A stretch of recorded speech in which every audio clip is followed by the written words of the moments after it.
NASA को पृथ्वी जैसा दूसरा ग्रह मिला। नासा ने सौरमंडल से बाहर चट्टानों से भरा पृथ्वी के आकार का एक ग्रह ढूंढ निकाला है। हालांकि इस ग्रह का तापमान इतना ज्यादा है कि इस पर जीवन के अस्तित्व की कोई उम्मीद नहीं की जा रही है। नासा के अंतरिक्ष यान केपलर ने इस ग्रह को ढूंढा और इसे नाम दिया गया है केपलर 10b।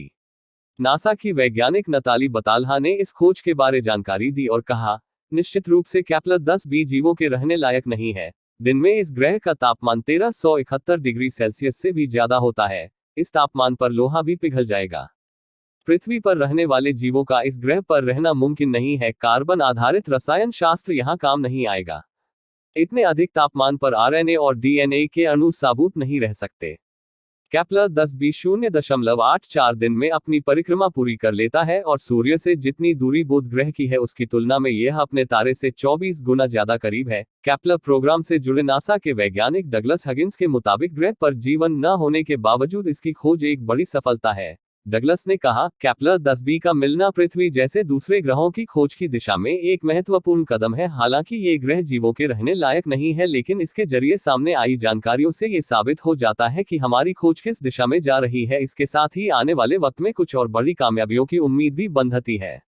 नए ग्रह का भार पृथ्वी के भार का 4.6 गुना ज्यादा है और औसत घनत्व 8.8 ग्राम पर घन सेंटीमीटर है। यही औसत वजन उठाने वाले लोहे यानी डंबल का भी होता है। ग्रह के बारे में मिली और जानकारियां एस्ट्रोफिजिकल जर्नल में छपी हैं।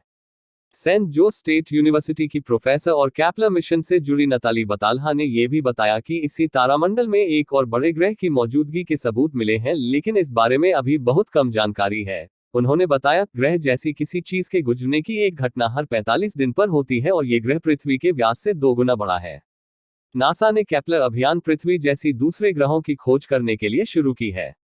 2009 में इसे अंतरिक्ष में भेजा गया।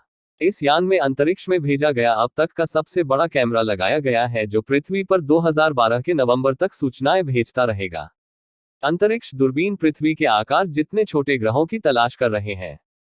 इनका मकसद ऐसे ग्रहों की तलाश करना है जो जीवन योग्य गर्म वातावरण में अपने तारे की परिक्रमा कर रहे हैं और जिनकी सतह पर तरल पानी मौजूद रह सकता है। नासा के हिसाब से जीवन के लायक वातावरण वो है जिसका तापमान पानी के क्वथनांक यानी वो तापमान जिस पर पानी उबलने लगता है उससे कम और पानी के बर्फ में तब्दील होने लायक तापमान से ज्यादा है। केपलर जीवन के लक्षण की पहचान करने के काबिल नहीं है। ये वातावरण में ऑक्सीजन की मौजूदगी और दूसरी चीजों के बारे में जानकारी नहीं जुटा पाता। यह मुख्य रूप से हमारे सौरमंडल के बाहर पृथ्वी के आकार के दूसरे ग्रहों की तलाश करता है।